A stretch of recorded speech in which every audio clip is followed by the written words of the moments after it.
Selamat pagi pemirsa. Tidak aneh bila skor indeks persepsi korupsi Indonesia merosot 4 poin dari 38 di tahun 2021, kini menjadi 34, tepatnya di tahun lalu 2022. Hasil ini juga membuat peringkat Indonesia turun dari posisi 96 menjadi 110.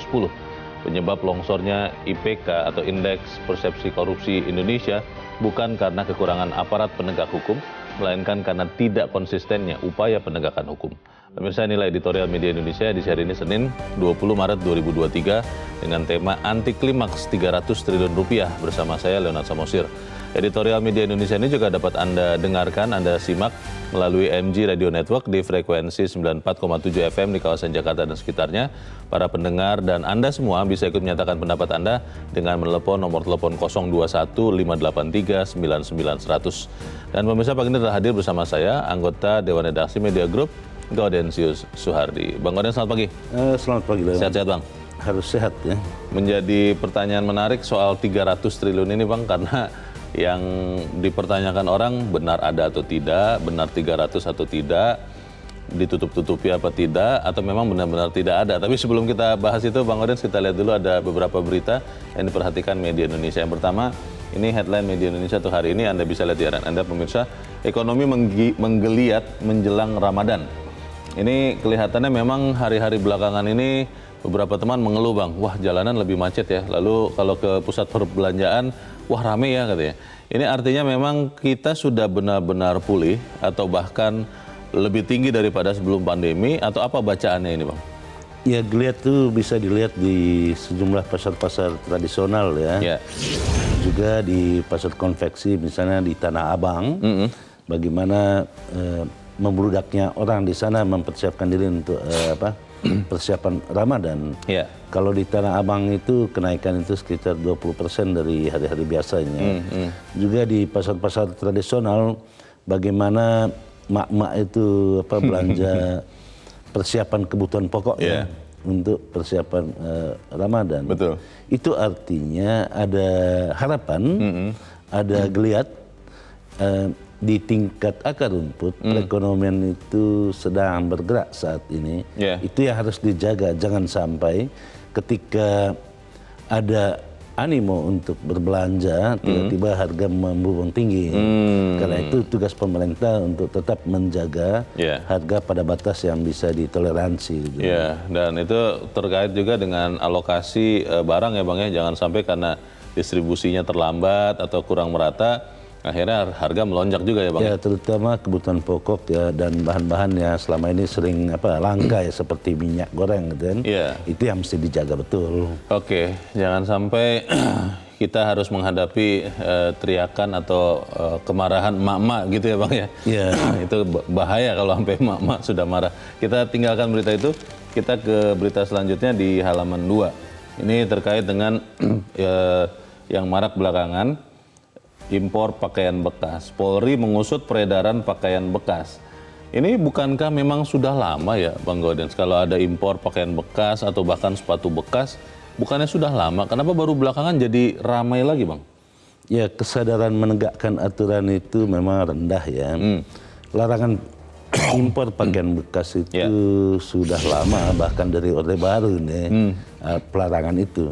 Akan tetapi kita tahu bahkan bisa dilihat dengan mata telanjang bagaimana di daerah-daerah perbatasan, juga sepanjang Sumatera bagian baratnya itu, di sana itu marak sekali dengan pakaian-pakaian bekas ini, impor pakaian bekas. Jangankan di daerah Sumatera ya, di Jawa juga banyak sekali tempat-tempat pakaian bekas itu. Biasa sih disebutnya pasar loak gitu ya. Nah, kenapa baru sekarang? Karena memang kita itu atau pemerintah, otoritas dalam hal ini berbicaranya itu tidak terus menerus, tetapi hanya sesekali. Hanya terkaget-kaget ketika konveksi di Indonesia itu mulai bermasalah. Bahkan sejumlah kasus itu merumahkan karyawan, terutama pabrik tekstil ya. Pabrik tekstil Indonesia kalah bersaing dengan pakaian bekas, kan ini sangat ironis ya. Dan Indonesia itu dijadikan tempat tujuan pakaian bekas sesuatu yang tidak masuk akal gitu ya. Iya. Ya, tapi sama menariknya Bang, dengan di berita ini di bagian akhir ada anggota dewan yang justru mempertanyakan kenapa pemerintah melarang impor pakaian bekas. Menurut anggota dewan ini adalah upaya pemerintah, hanya bagian dari upaya pemerintah untuk memuluskan impor pakaian jadi ke tanah air, katanya begitu. Ya, mestinya sih yang ditanya itu kenapa ada peraturan menteri yang melarang impor pakaian bekas. Bukan soal mengapa melarang pakaian bekas. Kenapa ada regulasi itu? Ya taat pada regulasi lah. Oke. Ya, kita harapkan ini bisa ketemu ya jalan keluarnya seperti apa, karena kita harus punya keberpihakan juga kepada industri dalam negeri. Kita ke berita selanjutnya di halaman 3, Kolom Politik dan Hukum. Ini agak senapas nanti dengan editorial. Mahfud ingin buka-bukaan di DPR. Mahfud di sini adalah Menko Polhukam, Mahfud MD. Buka-bukaan di DPR. Memang selama ini belum terbuka. Lalu bagaimana efektivitas buka-bukaan di DPR ini, Bang Gaudens? Ya agak lucu sih ya, berbicara tentang uang 300 triliun yang diduga terjadi di sebuah kementerian. Lucunya itu pada awal yang dikatakan sebagai pencucian uang, tiba-tiba dalam perjalanan itu banyak sekali permufakatan, sehingga dikatakan bukan pencucian uang, bukan korupsi, bukan juga penyalahgunaan kekuasaan. Nah pertanyaannya, otoritas mana yang punya kewenangan untuk mengatakan itu bukan pencucian uang, bukan korupsi, bukan penyalahgunaan kekuasaan. Di Republik ini hanya ada 3 institusi yang bisa mengatakan itu atau yang bisa mengusut itu. Yang pertama itu KPK, yang kedua itu Kejaksaan, yang ketiga itu kepolisian. Mereka itu bagian dari penyidik. Dan yang menentukan ada atau tidaknya pencucian uang itu hanyalah pengadilan, bukan orang per orang, bukan pejabat gitu. Ini kalau kemudian buka-bukaan di DPR, DPR kan pembentuk undang-undang tapi bukan penegak hukum, aparat penegak hukum. Lalu ini konsekuensinya apa nanti kalau sudah buka-bukaan nih Bang? Tentu DPR itu menjalankan fungsi pengawasan. Ada 3 fungsi DPR, ada fungsi budgeting, fungsi legislasi, dan fungsi pengawasan. Dalam rangka fungsi pengawasan ini DPR ingin mendudukkan di mana letak persoalan 300 triliun yang tiba-tiba dikatakan bukan korupsi, bukan pencucian uang. Karena itu Mahfud MD yang pertama kali membuka ini, walaupun kadang-kadang orang bertanya kok Mahfud yang membuka ini bukan PPATK gitu kan. Nah ini yang mestinya terang benderang di DPR. Jangan sampai persoalan yang terang benderang menjadi gelap gulita nanti di DPR. Mungkin karena Pak Mahfud kan koordinator politik hukum dan keamanan. Mungkin itu yang kelihatannya Bang jalurnya seperti itu. Tapi kita akan bahas itu juga di dalam editorial pada hari ini, pemirsa, diberi judul Anti Klimaks 300 triliun rupiah. Masih terkait dengan kasus yang sama. Konon katanya ada 300 triliun yang saya juga tidak bisa menyebutnya lagi nih, dikorupsi, dicuci uangnya atau apa, karena tidak terlalu jelas. Yang kejadiannya di Kementerian Keuangan kata PPATK, yang kemudian disampaikan oleh Pak Mahfud. Pertanyaannya Bang, kalau kita bilang anti klimaks, apakah memang harus artinya ada 300 triliun yang kejahatan di Kementerian Keuangan? Terkait 300 triliun itu memang susah membayangkannya. Kalau ditumpukan di Monas itu mungkin 5-10 kali Monas itu susunan uangnya. Tetapi apakah ini anti klimaks atau tidak? Kalau dikatakan tidak ada pencucian uang, tidak ada korupsi, itu kan berarti tidak ada keinginan untuk mengusutnya. Kalau tidak ada keinginan mengusutnya, itu berarti anti klimaks dari pernyataan awal Mahfud MD yang mengatakan ini pencucian uang. Memang ini bukan korupsi. Karena tugasnya PPATK itu kan bukan terkait dengan korupsi, tetapi terkait dengan pencucian uang. Nah di dalam dugaan pencucian uang itu tentu ada korupsi asalnya atau tindak pidana asalnya itu atau korupsinya itu diduga ada gitu kan. Karena itu ya dibuka aja semuanya terang benderang, sehingga tidak ada sangka di sana gitu. Kita bahas itu karena ini 300 triliun ini sangat menarik, selain juga adalah besaran angkanya, tapi kita juga ingin tahu benar atau tidak ada. Kita akan bahas itu, dan pemirsa, inilah editorial Media Indonesia untuk hari ini, Senin 20 Maret 2023, Anti Klimaks 300 triliun rupiah.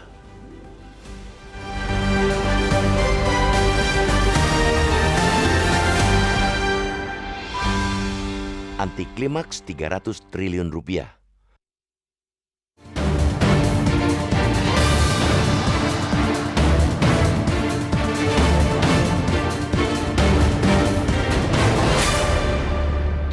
Tidak aneh bila skor Indeks Persepsi Korupsi Indonesia merosot 4 poin dari 38 2021 menjadi 34 di 2022. Hasil ini juga membuat peringkat Indonesia turun dari posisi 96 menjadi 110. Skor IPK Indonesia anjlok hingga 4 poin ini merupakan terburuk sejak 1995 atau sebelum reformasi. Padahal gerakan reformasi yang dimotori oleh mahasiswa, salah satu amanatnya adalah pemberantasan korupsi pemerintahan Orde Baru hingga ke akar-akarnya. Penyebab longsornya IPK Indonesia bukan karena kekurangan aparat penegak hukum, melainkan karena mencelak-mencelek dalam penegakan hukum. Kita memiliki aparat penegak hukum lengkap, yakni Polri, Kejaksaan Agung, dan Komisi Pemberantasan Korupsi. Belum lagi aparat pengawas internal pemerintah. Namun demikian, acap kali lembaga penegak hukum, pengawas internal pemerintah, kementerian dan lembaga tidak memiliki orkestrasi yang harmonis dalam pemberantasan korupsi. Contoh teranyar adalah misteri dana 300 triliun rupiah di Kementerian Keuangan. Meski sama-sama mendapatkan data dari Pusat Pelaporan dan Analisis Transaksi Keuangan atau PPATK, Menko Polhukam Mahfud MD berbeda pendapat dengan Menteri Keuangan Sri Mulyani Indrawati. Mahfud MD mengatakan ada transaksi mencurigakan sebesar 300 triliun rupiah di Direktorat Jenderal Pajak dan Bea Cukai. Dia menambahkan bahwa sejak 2009 sampai 2023 sebanyak 160 laporan lebih disampaikan PPATK ke Inspektorat Jenderal Kementerian Keuangan. Transaksi mencurigakan itu melibatkan 460 orang lebih di kementerian tersebut. Namun, kata Mahfud, tak pernah ditindaklanjuti ke Menkyu, kecuali kasus besar seperti Gayus Tambunan, Angin Praitno, dan terakhir Rafael Alun Trisambodo. Hebohnya transaksi mencurigakan sebesar 300 triliun rupiah di Kemenkyu terjadi setelah kasus transaksi jumbo dari rekening Rafael Alun Trisambodo, mantan pejabat eselon 3 di Direktorat Jenderal Pajak Kemenkyu yang tengah diperiksa KPK. Di antaranya, transaksi di rekeningnya yang mencapai 500 miliar rupiah. Gayung tak bersambut. Menteri Keuangan Sri Mulyani Indrawati membantah perihal transaksi mencurigakan 300 triliun rupiah. Dia mengaku selalu menerima laporan PPATK dan bila mana menemukan transaksi mencurigakan, langsung ditindaklanjuti. Setelah hampir sepekan geger, usai menemui sejumlah pejabat di kementerian yang membidangi keuangan dan kekayaan negara itu, Kepala PPATK Ivan Yustiavandana menepis transaksi mencurigakan 300 triliun rupiah. Menurutnya, tidak ada abuse of power atau korupsi di Kemenkyu. Namun, Mahfud MD bergeming. Dia menyatakan akan membongkar transaksi mencurigakan 300 triliun rupiah di Kemenkyu. Ketua Komite Koordinasi Nasional Pencegahan dan Pemberantasan Tindak Pidana Pencucian Uang ini siap buka-bukaan di depan Komisi 3 DPR RI yang hari ini mengundangnya bersama Kepala PPATK. Kasus transaksi mencurigakan 300 triliun rupiah di Kemenkyu harus dibikin terang.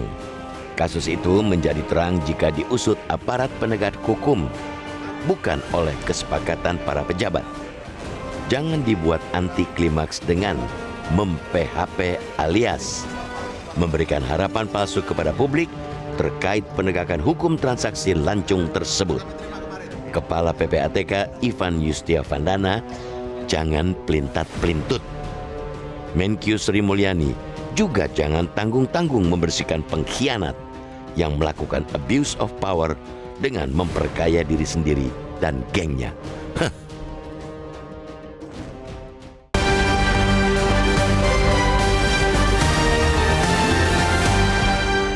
Di bagian berikut Anda bisa ikut menyatakan pendapat Anda, pemirsa. Untuk saat ini tetaplah bersama kami.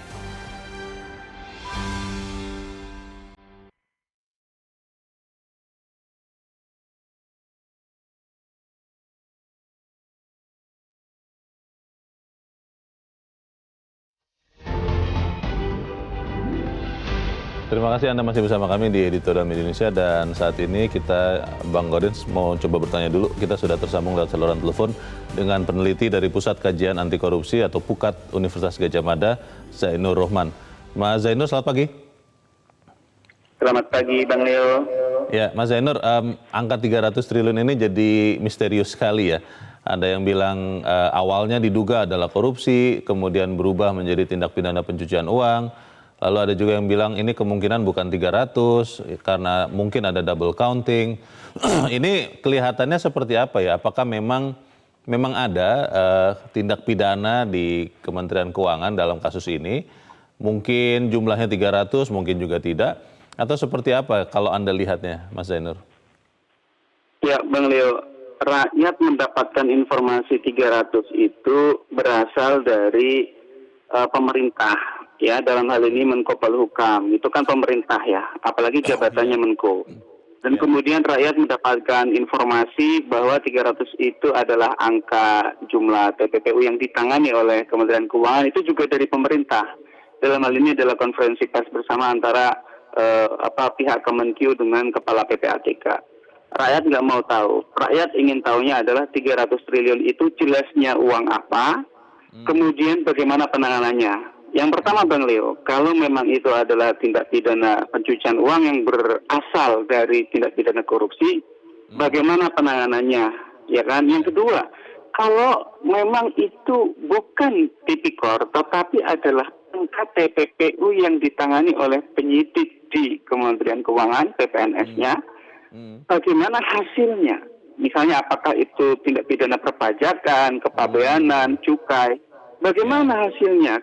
Itu tidak ada informasi satupun. Jadi rakyat merasa dibuat bingung oleh para pejabat pemerintah, begitu ya.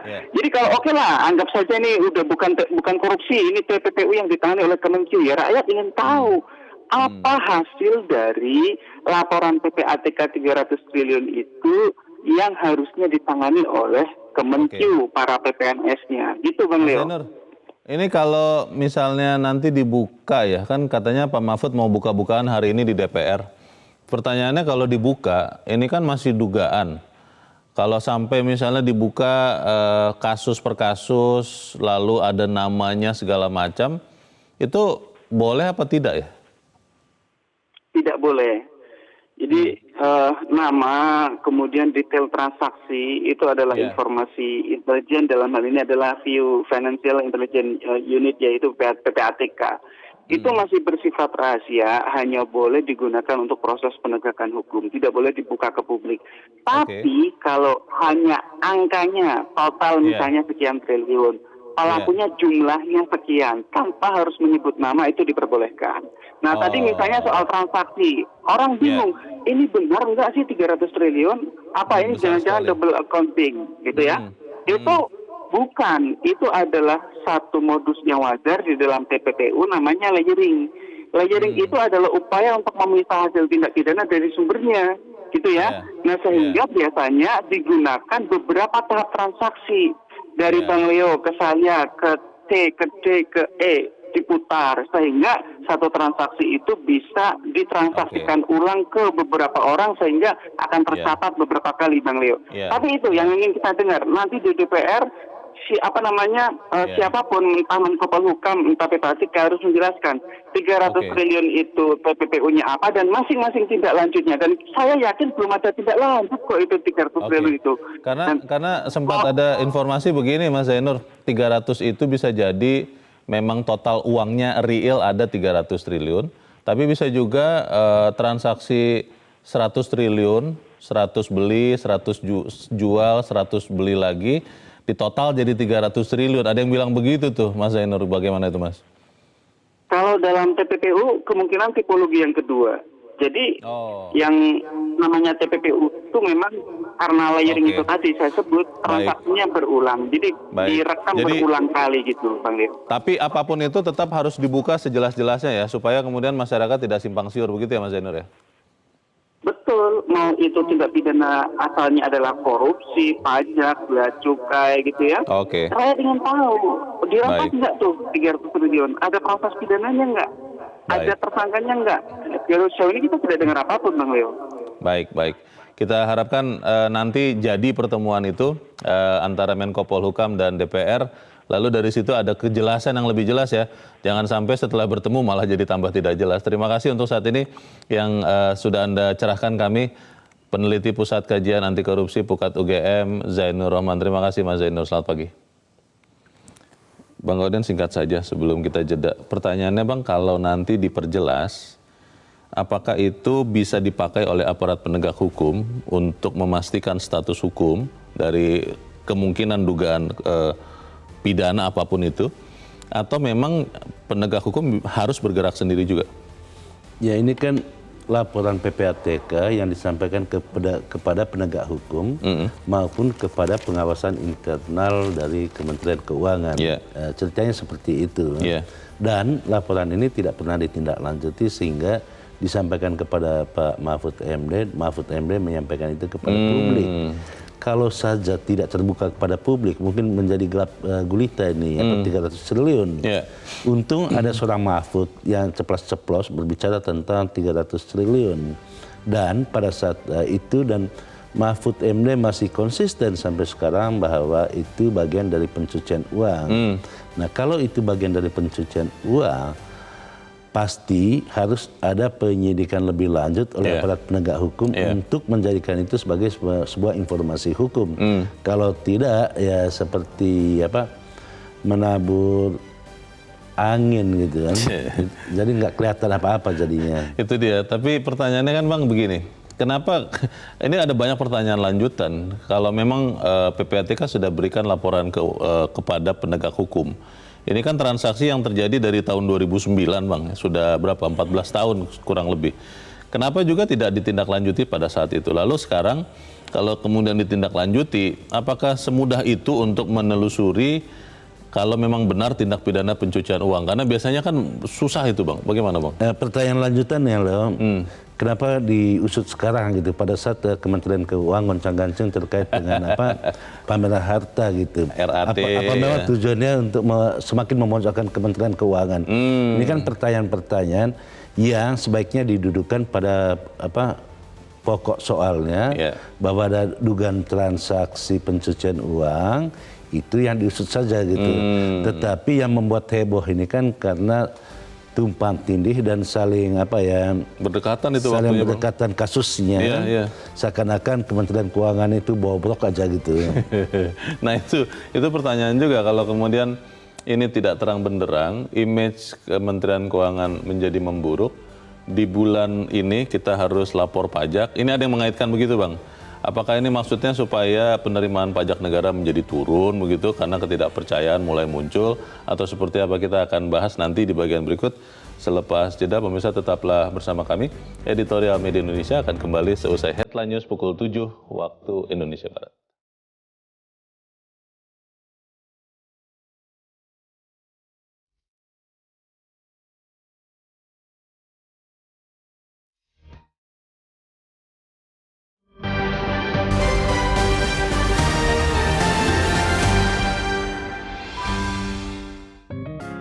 Media Indonesia mengajak Anda untuk mengakses fitur premium e-paper.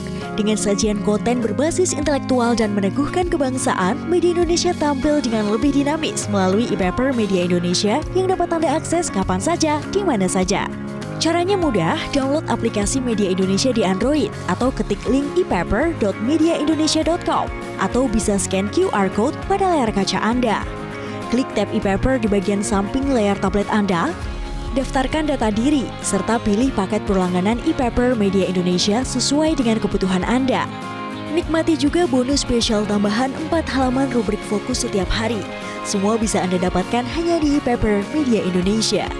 Untuk informasi lebih lanjut, hubungi customer service di nomor 0811 1201 2018 atau kunjungi media sosial @Media Indonesia. Media Indonesia, referensi bangsa. Terima kasih pemirsa, Anda masih bersama kami di Editorial Media Indonesia, dan saat ini waktunya kita untuk mendengarkan suara pemirsa Metro TV, Bang Gauden. Kita saat ini sudah terhubung dengan pemirsa Metro TV di Medan, Sumatera Utara, ada Pak Sukiwi. Pak Sukiwi, selamat pagi. Ya, selamat pagi Bang Leo, selamat pagi Bang Godensius. Selamat pagi Pak. Bagaimana Pak Sukiwi pendapat Anda Pak? Silakan Pak. Di saat rakyat berdarah-darah mencari nafkah untuk mempertahankan hidup dengan kondisi ekonomi yang sangat sulit, kita sangat sedih melihat di mana pejabat pemerintah yang terus berfoya-foya menghambur-hamburkan uang rakyatnya. Apalagi kita sekarang mendengar lagi satu laporan yang jelas dari seorang Menko Polhukam tentang 300 triliun ini. Sangat baik judul dari editorial pagi hari ini, yaitu anti klimaks 300 triliun ini. Ini rakyat, semua rakyat Indonesia lagi menunggu kejujuran, ketulusan dan kebenaran dari Pak Mahfud MD ini untuk mengungkapkan ini. Karena apa? Kita hanya kita menaruh satu kepercayaan yang tinggi kepada Pak Mahfud MD. Kalau ini tidak terungkap, tidak jelas untuk disampaikan kepada rakyat, kalau di balik ini masih ada panggung sandiwara lagi, maka ketidakpercayaan rakyat kepada pemerintah akan semakin hilang. Baik. Terima kasih Pak Sukiwi di Medan, Sumatera Utara Pak untuk pendapat Anda. Selamat pagi. Di belakang Pak Sukiwi ada Pak Sunoto di Cirebon, Jawa Barat. Pak Sunoto, selamat pagi. Selamat pagi Bang Leo dan Bang Godian. Sedikit mengulangi mengenai konversi supaya masyarakat bisa membayangkan uang 300 triliun itu sebanyak apa. Itu ada dua versi. Kalau dikonversi ke lembar ratusan ribu, itu ada 450 kali panjangnya Pulau Jawa atau 11 kali keliling dunia, dan itu lebih dari jarak bumi ke bulan. Versi yang kedua kemarin saya timbang 300.000 kepingan logam itu 1,35 kilo. Jadi kalau 300 triliun itu 1,35 juta ton.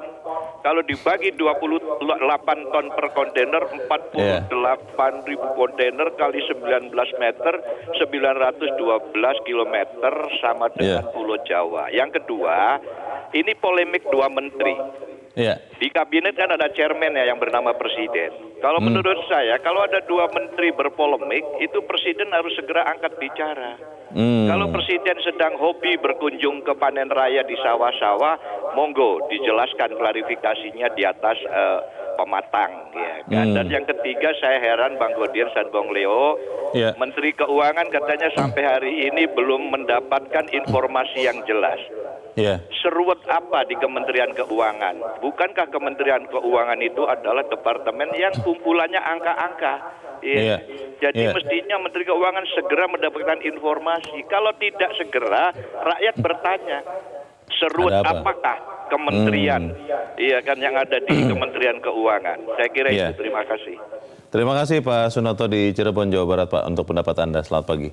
Di belakang Pak Sunoto ada Pak Bion di Mataram, Nusa Tenggara Barat. Pak Bion, selamat pagi.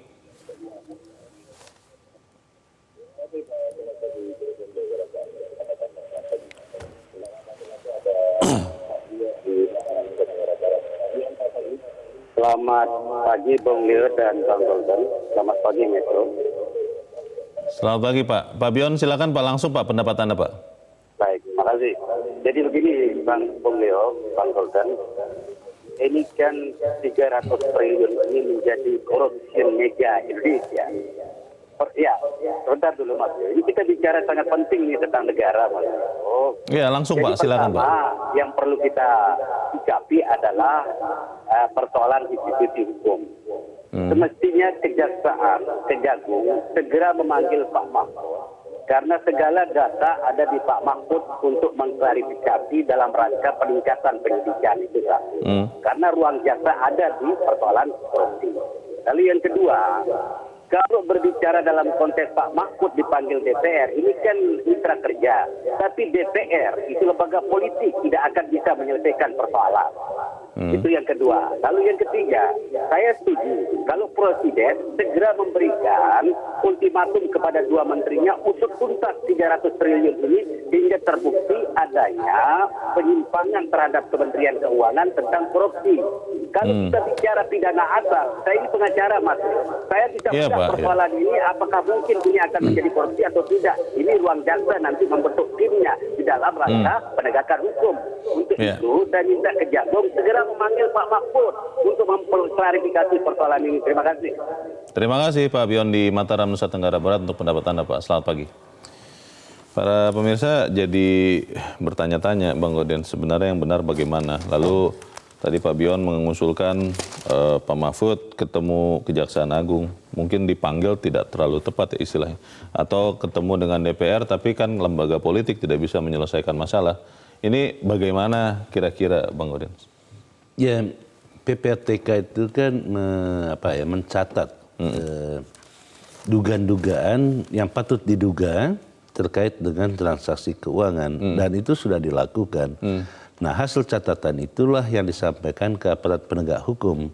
Kalau tidak ke KPK ya Kejaksaan Agung dan Kepolisian. Tentu ketiga lembaga ini sudah mendapatkan ini. Sebenarnya sudah punya. Sehingga Mahfud MD tidak perlu dipanggil ke sana. Nah, apakah dengan dipanggilnya Mahfud MD ke DPR membuat persoalan ini menjadi politis? Tentu saja tidak.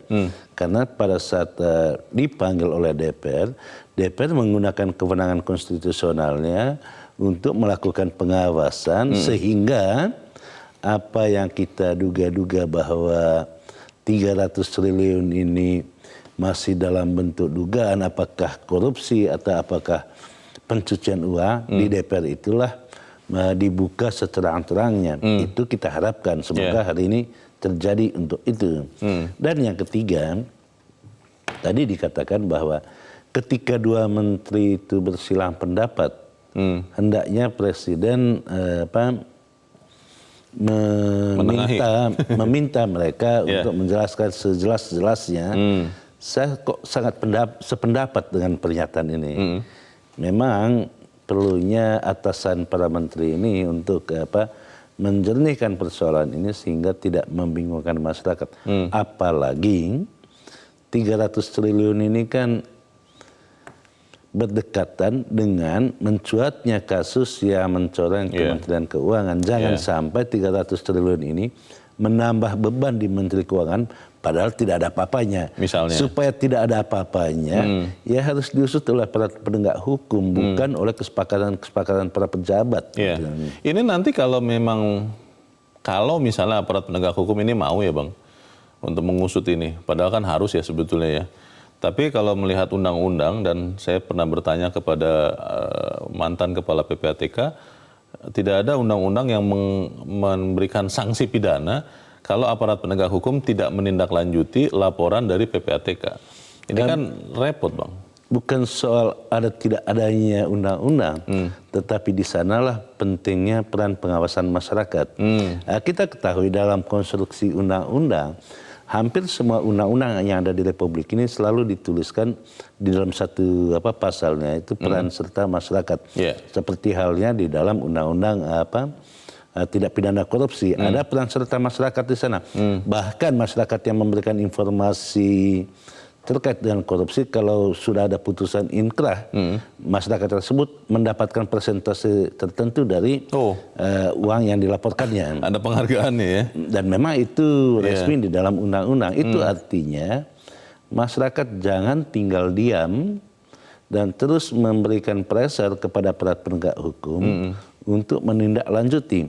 Kasus misalnya saat ini bagaimana kasus pelaporan harta kekayaan itu menjadi pintu masuk untuk tindak pidana, itu kan karena tekanan masyarakat. Kalau menunggu aparat penegak hukum, sepertinya sih bobo-bobo enak. Bang, tapi masalahnya kembali ke soal angka 300 triliun. Kalau nanti hari ini Menko Polhukam bertemu dengan DPR menjelaskan, apakah itu kita bisa mendapatkan kepastian itu akan jelas. Memang ada 300 triliun, ada di mana. Lalu kalau ada laporan PPATK yang harusnya ditindaklanjuti penegak hukum berhenti di mana, lalu setelah berhenti bisa dimajukan lagi perkembangannya, kapan akan dipastikan ini benar-benar 300 triliun ada atau tidak, itu kan butuh waktu Bang. Ini bagaimana berkejaran dengan waktu ini? Tidak terlalu penting soal angka, tetapi yang paling penting buat masyarakat itu adalah kejelasan informasinya.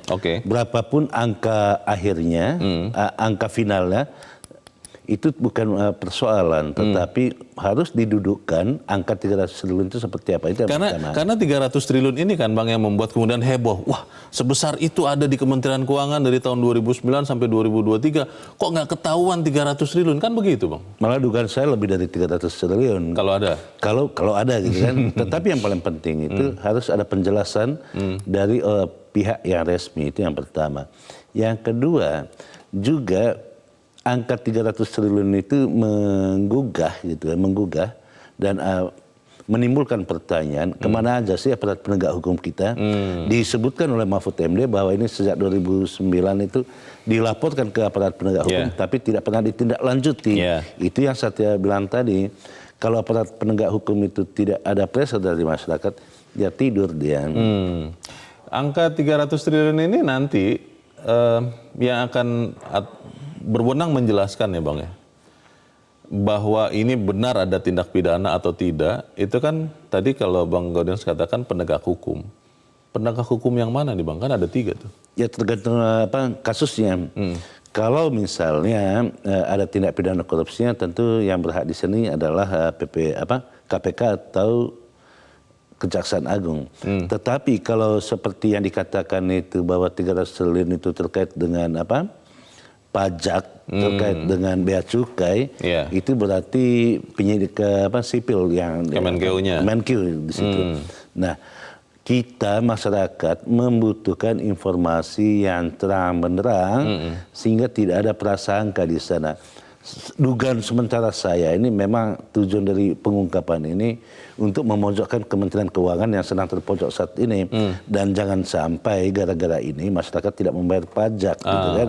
Nah, kita berharap dan untungnya sampai hari ini kan menjelang 31 Maret ini orang harus melaporkan SPT kan. Tetapi animo masyarakat untuk memenuhi kewajibannya itu patut diapresiasi lah. Tidak berkurang, tidak berkurang, bahkan tidak ada orang yang dengan sengaja tidak membayar pajak. Pada poin ini kita harus katakan masyarakat sangat menyadari tentang kewajibannya, tetapi hak masyarakat juga harus dipenuhi dong. Apa hak itu? Bukan saja hak untuk menikmati hasil pajak itu, tetapi hak untuk mendapatkan informasi yang benar dari 300 triliun itu. Iya, kalau kita menunggu nanti kan tentunya Bang ya, hasil penyidikan, kepastian 300 triliun ini seperti apa, bagaimana kemudian tindak lanjutnya. Tapi kan pertanyaan berikutnya adalah apakah kemudian kasus-kasus ini atau dugaan kasus ini benar-benar bisa membuat perbaikan. Kalau kita bicara kementerian, apakah memang dugaan ini hanya ada di Kementerian Keuangan atau jangan-jangan ada kementerian lembaga lain tapi belum ketahuan saja. Kita bahas di bagian berikut. Bang Gaudens dan pemirsa tetap bersama kami, Editorial Media Indonesia segera kembali.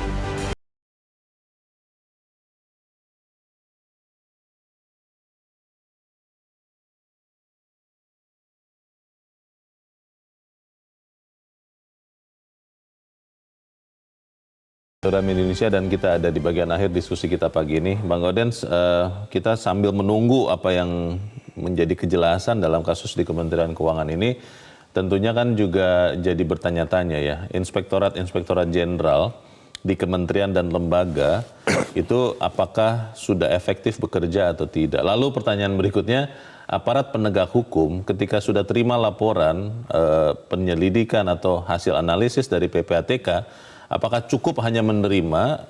Kalau ada kasus yang besar seperti ini diributkan masyarakat baru bergerak, atau memang sebenarnya setiap kali laporan harusnya ditindaklanjuti, Bang? Ya, yang pertama saya mau jawab ya sebelum ini ya. Apakah hanya di Kementerian Keuangan? Rasanya sih tidak ya. Rasanya tidak. Rasanya tidak, hanya apa saja Kementerian Keuangan ini kan.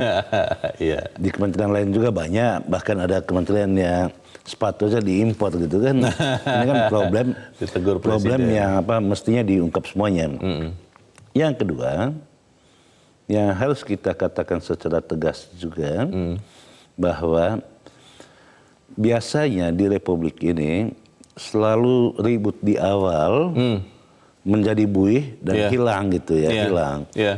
Misalnya kasus gagal ginjal dan kasus-kasus lain, tiba-tiba terkaget-kaget di awal, kemudian senyap di akhir. Tidak tahu ujungnya ya? Jangan-jangan 300 triliun juga ini ribut di awal, senyap di akhir. Karena itu masyarakat perlu terlibat langsung untuk mengawal setiap kasus sehingga tidak hilang di akhirnya. Kita memberikan apresiasi kepada Menteri Keuangan Sri Mulyani yang juga dengan tegas dan cepat, lugas, tegas menindak aparatnya yang terkait dengan kasus pamer harta.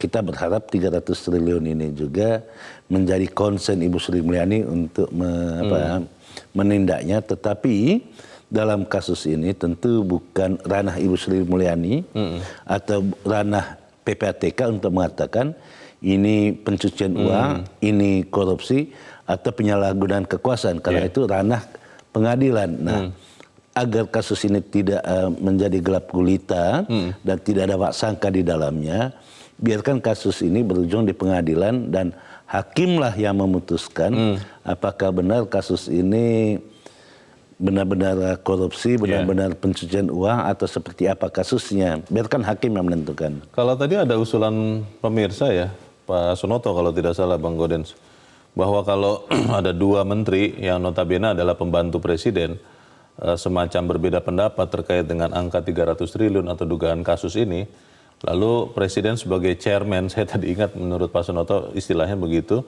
harus menengahi atau harus memerintahkan dua orang menteri ini memperjelas.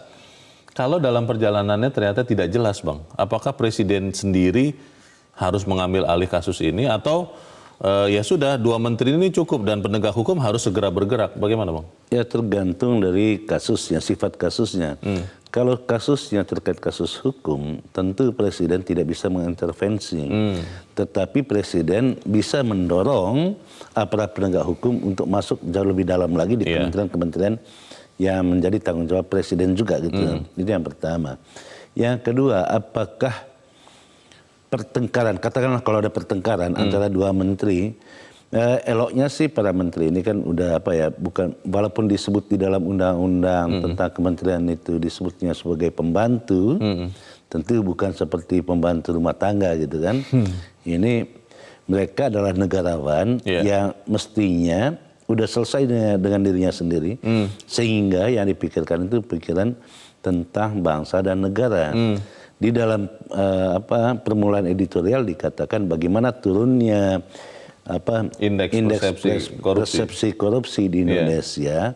Kalau kasus-kasus seperti yang 300 triliun itu tidak dituntaskan, dikhawatirkan, justru masyarakat semakin tidak percaya dengan penegakan hukum di Republik ini. Ya, karena tadi Pak Sukiwi saja ya sudah kalau dari kalimatnya, dari komentarnya, kalau saya menangkap sudah mengamini bahwa benar nih ada korupsi 300 triliun.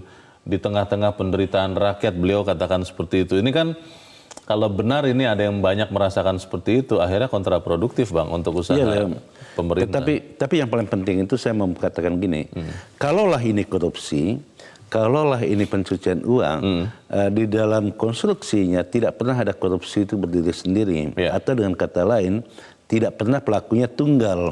Jangan-jangan yang terjadi sekarang itu saling melindungi untuk tidak dibongkar gitu kan. Nah ini yang perlu diantisipasi oleh aparat penegak hukum. Mudah-mudahan sih bisa tuntas semuanya. Baik, kita tunggu kejelasan supaya kasus 300 triliun atau dugaan kasus ini tidak menjadi anti klimaks. Bang Gaudensius Suhadi, terima kasih Bang sudah di tempat ini. Selamat pagi Bang. Pagi loh. Pemirsa, kasus transaksi mencurigakan 300 triliun rupiah di Kementerian Keuangan harus diusut tuntas. Kasus itu menjadi transparan kalau diusut aparat penegak hukum, bukan oleh kesepakatan para pejabat. Jangan memberikan harapan palsu kepada publik terkait dengan penegakan hukum transaksi mencurigakan itu. Saya Leonard Samosir, berterima kasih Anda sudah menyimak editorial Media Indonesia.